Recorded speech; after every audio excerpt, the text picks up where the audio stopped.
Hello Larch class.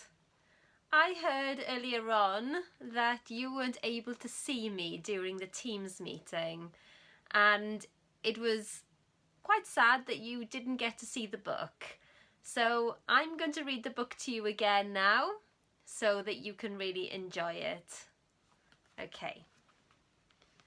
The Secret of Black Rock.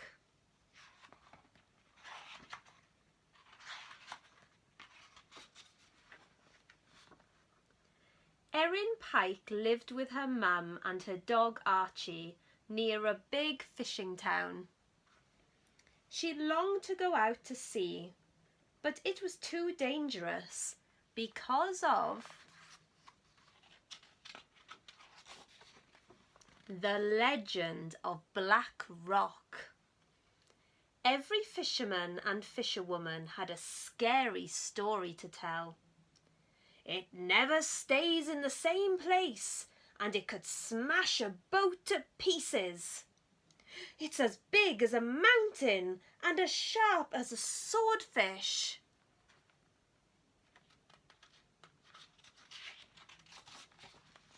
But Erin wasn't scared. Every day she would hide on her mum's fishing boat, and every day Archie would sniff her out.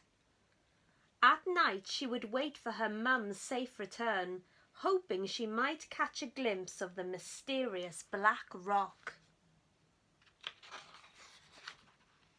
One day Erin came up with a very smelly plan to outsmart Archie's nose. Her mum was far too busy to notice Erin was on board. As the day got later, a fog appeared, which got thicker and thicker until Erin couldn't see past the end of her nose.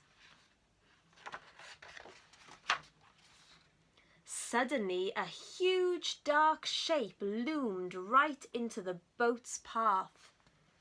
The boat turned wildly, and as it swept back into the fog, Erin disappeared into the sea unnoticed. She desperately tried to swim up, but the more she tried, the more she sank, deeper and deeper, until everything went black.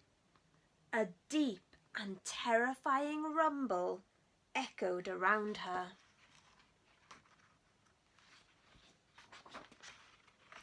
Black Rock woke up.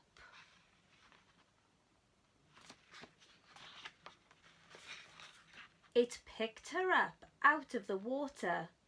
Erin could see that it wasn't just a rock. It was a huge living creature surrounded by hundreds of different types of fish.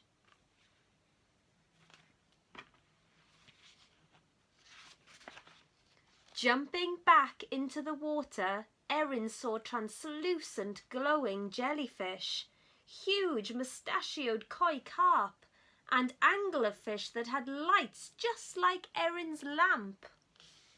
She could also see scrapes from lost boats, tangled fishing wires, and a huge sharp anchor.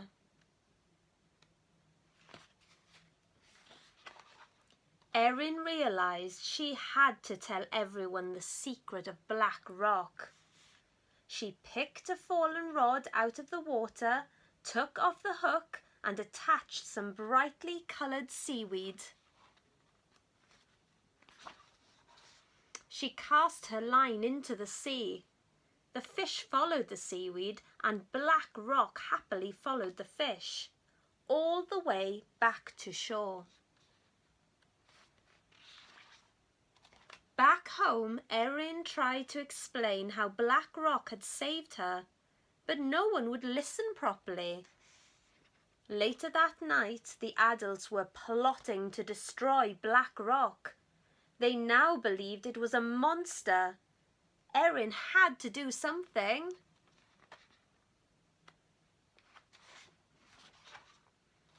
She rowed out as fast as she could, but the boats were right behind her. They had metal claws and drills that could take the rock apart piece by piece.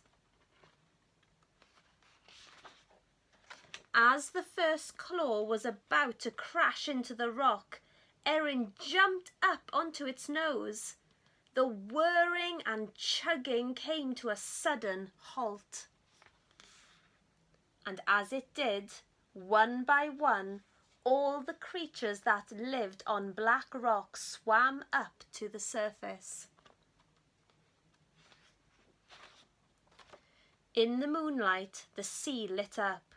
The fishermen and fisherwomen had never seen such a beautiful sight. In that moment, they saw how wrong they were. Black Rock wasn't a monster, but a home to all these amazing creatures.